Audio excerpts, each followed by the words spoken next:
Hello and welcome to Climbing Games Recommends, the series where I recommend games which I have really enjoyed personally and I believe are worth checking out. In this video, I recommend Book of Demons, a hack and slash action RPG developed by Think Trunk and released into Steam Early Access in July 2016. Now this pick is atypical of me since I always take early access games with a very large pinch of salt. However, based on what is there so far, Book of Demons gets a tentative recommendation from me. This game clearly pays tribute to Diablo 1, which is a game which I have very fond memories of. The likeness is so similar, down to the old sage in the middle of town that identifies cards, the mystic who lives in a travelling wagon, the barmaid and the healer, to the setting of a cathedral which is now filled with monsters, to the bishop going missing, and even an archdemon at the lowest level of the cathedral, which is your main antagonist. While the links are obvious to the point of almost being a copy, I feel like this is really well done and not simply a clone. In the current build of the game, the only class available is the warrior, with the rogue and the wizard to be added in future updates, which again are the three starting classes in Diablo 1.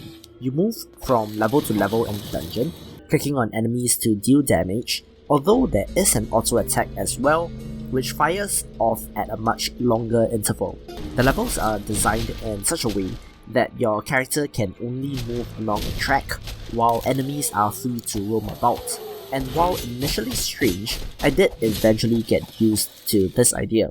It can feel a little restrictive and on rails, and the difference in how your character is treated versus how enemy characters are treated can make the range of attacks a little difficult to judge initially. However, I eventually came to accept that this isn't necessarily worse than what we had before, and is simply different and something new to experience in games.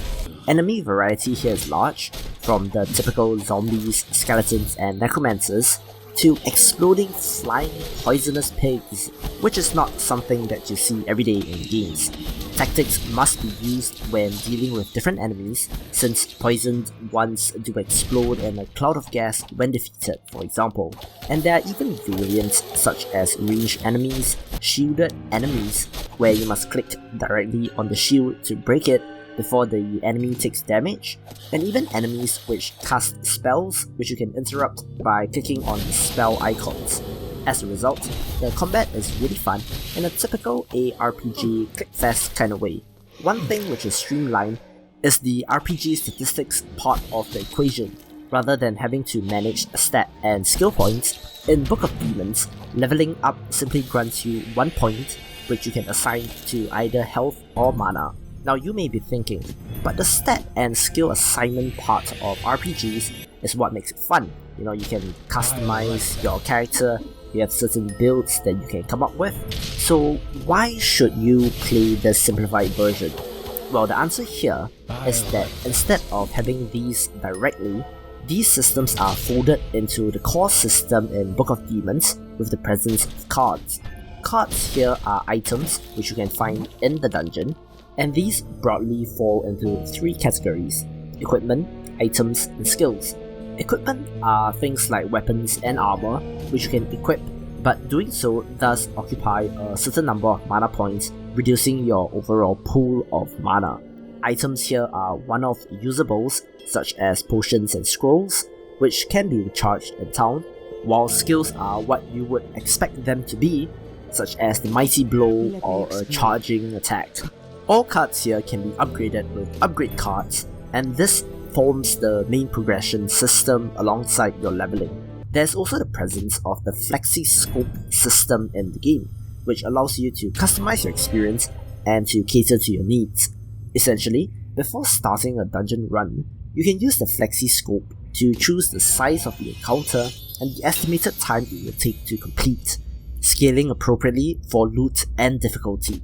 This means that whether you have 10 minutes or 40 minutes to play, you are able to choose an experience which suits your needs, which is a great idea and a good system to have in ARPGs. I also want to comment on the world building and the voice acting in this game, which is really fantastic.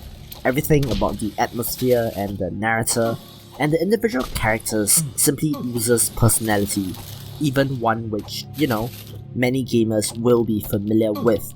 But the overall package here nonetheless is really excellent. Finally, a challenge and a chance to use my knowledge for the good. These mystical cards aren't used to cheat and get money from the hopeless and naive, so of course the fortune-telling woman knows nothing about them. I love going back to the town to listen to the gossip from the townsfolk or to hear the latest bestiary entry narrated to me through the sage. Finally, I like the papercraft aesthetic in this game as it is pretty unique and works for a game with book in the title. Overall, great first impressions, which earns a tentative recommendation from me. If you are interested in this game, there is a demo out on Steam, which is not very common nowadays, and if, like me, you are skeptical of early access, do keep an eye on this game as it is set to be fully released by the end of 2016 or in early 2017. Anyway, that will do it for this video. If you enjoyed it, please don't forget to like, share and subscribe. Leave a comment if you like. Thanks again, and I will see you in the next video.